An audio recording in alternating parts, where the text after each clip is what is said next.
Muy buenas noches, señores alumnos. Vamos a continuar con nuestra clase de fisiología.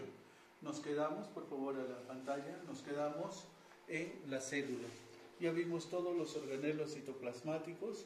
Lo que nos toca ver hoy día es la membrana celular. Muy bien, membrana celular también se le llama membrana plasmática o plasmolema.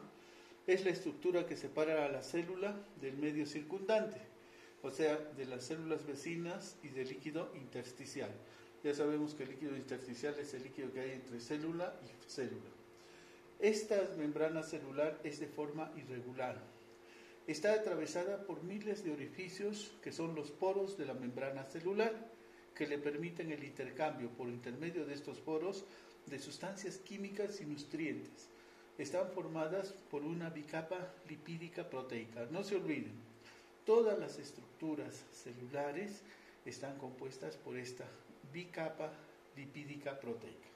Vamos a ver la composición química de la membrana celular. Tenemos, primero, que está compuesta por proteínas en un 55%, fosfolípidos un 25%, colesterol un 13%, grasas neutras que están en forma de triglicéridos un 4% y los hidratos de carbono en un 3%. Vamos a ver cada uno de estos componentes de la membrana celular. Vamos a ver primero los lípidos de la membrana celular o la barrera lipídica.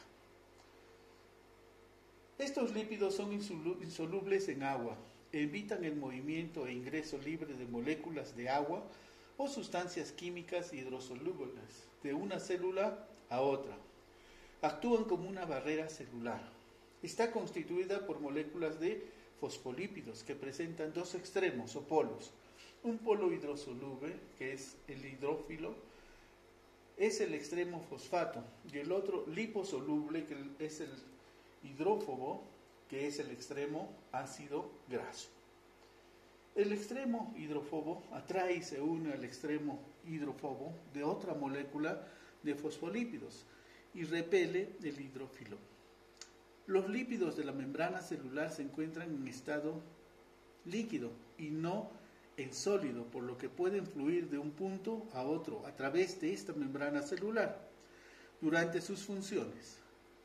Los lípidos son impermeables ante sustancias químicas hidrosolubles, como cuáles: el agua, la glucosa, la urea, ácido úrico, y son permeables a las liposolubles, como el oxígeno, dióxido de carbono, ácidos grasos, el alcohol y sustancias que atraviesan fácilmente la membrana celular.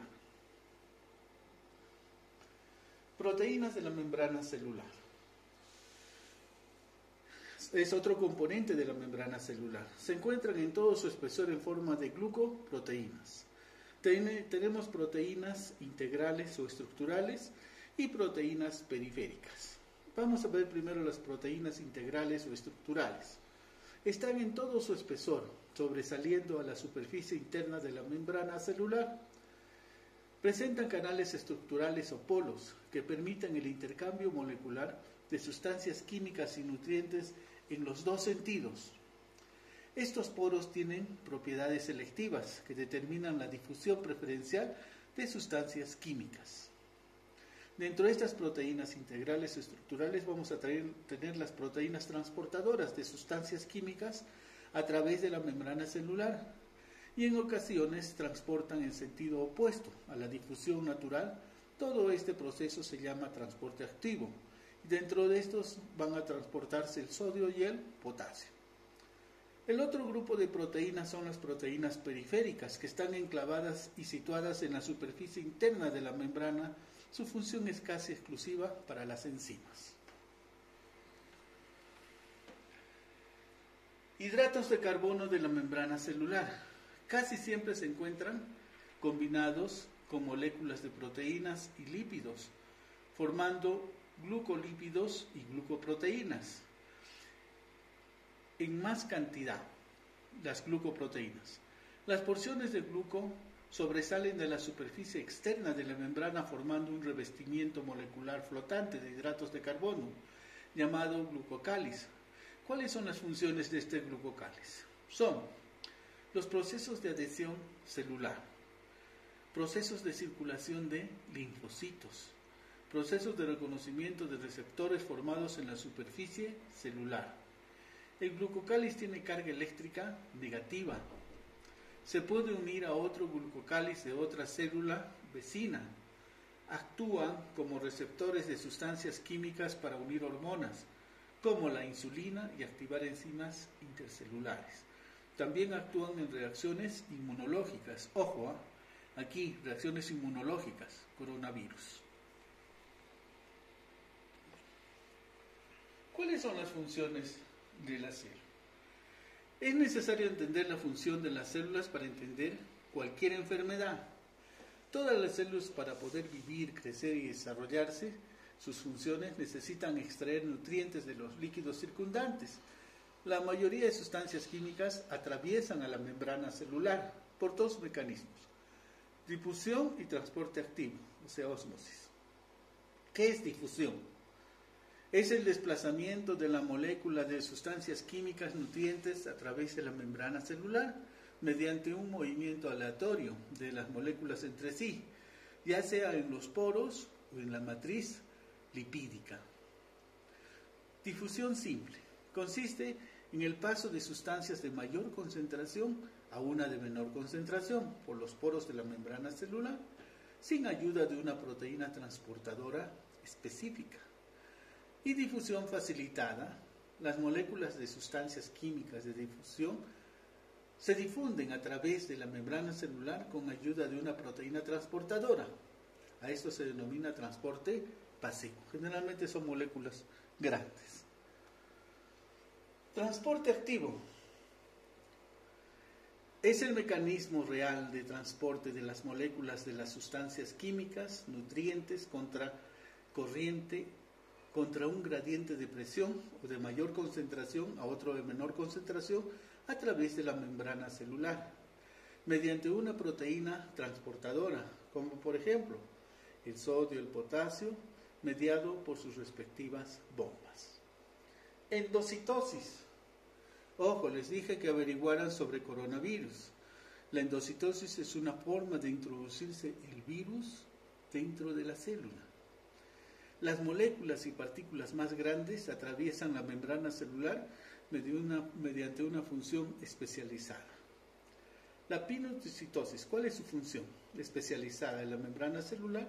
Consiste en la ingestión de moléculas grandes, más globulares, partículas pequeñas que contienen nutrientes, para formar en el citoplasma diminutas vesículas pinocitósicas. Las proteínas fibrilares llamadas clatrina con las proteínas contráctiles, ¿cuáles son? La actina y la miosina, se contraen y relajan empujando la vesícula en dirección del citoplasma hasta que se separa de la membrana celular. Este mecanismo se lleva a cabo no en la membrana celular de todas las células, menos en las células sanguíneas. La fagocitosis se diferencia de la pinocitosis, que en lugar de ingerir moléculas ingiere partículas grandes en la fagocitosis. Materiales indeseables, cuerpos extraños, se unen a los receptores de la membrana del fagocito.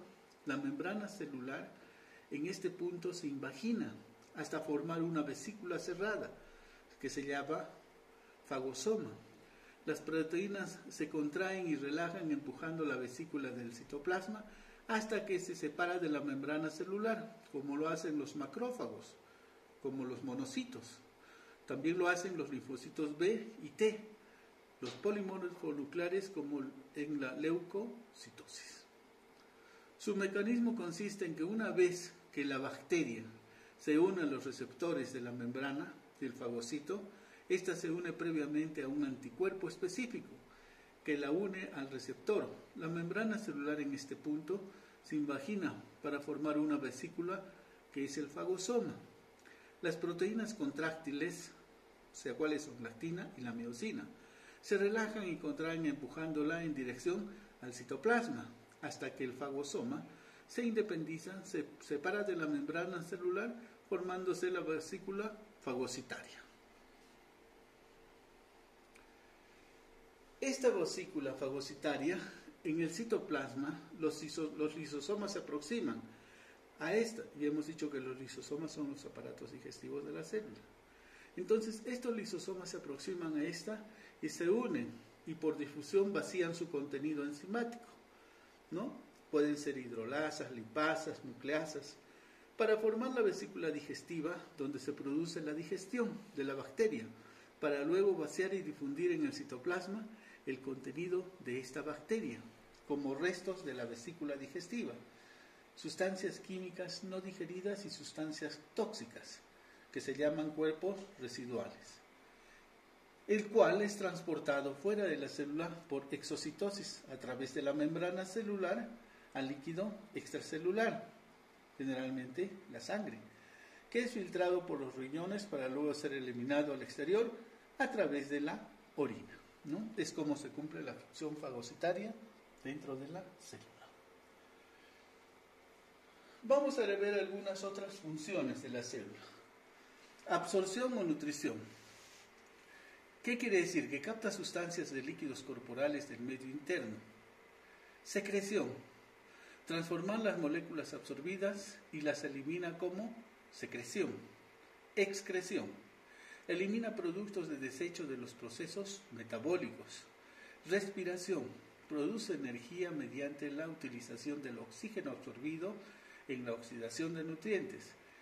Esta degradación de los alimentos consume oxígeno. También irritabilidad.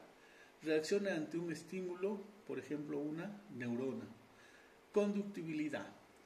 Ante la reacción de un estímulo irritante, se obtiene un impulso que va desde el punto de irritación hasta la superficie de la célula.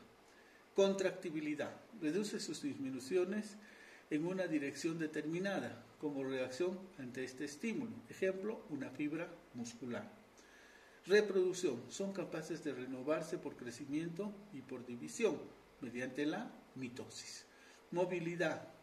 Movimientos exteriores como ameboidal, por ejemplo, los glóbulos blancos que van en busca de la partícula extraña para la fagocitosis, ¿no?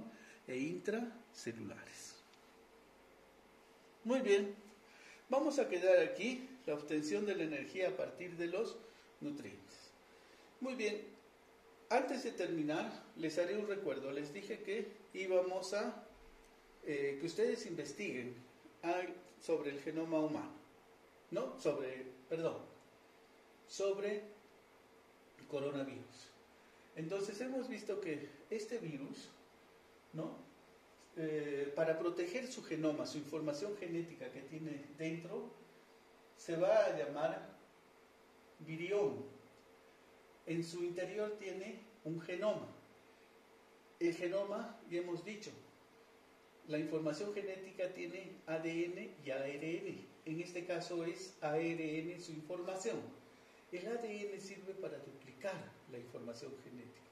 El ARN sirve para formar esta información genética.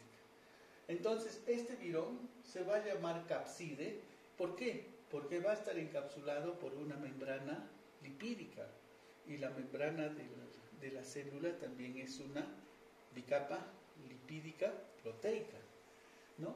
Y esta capa lipídica se va a adosar a las proteínas de la membrana celular por endocitosis, introducirse dentro de la célula.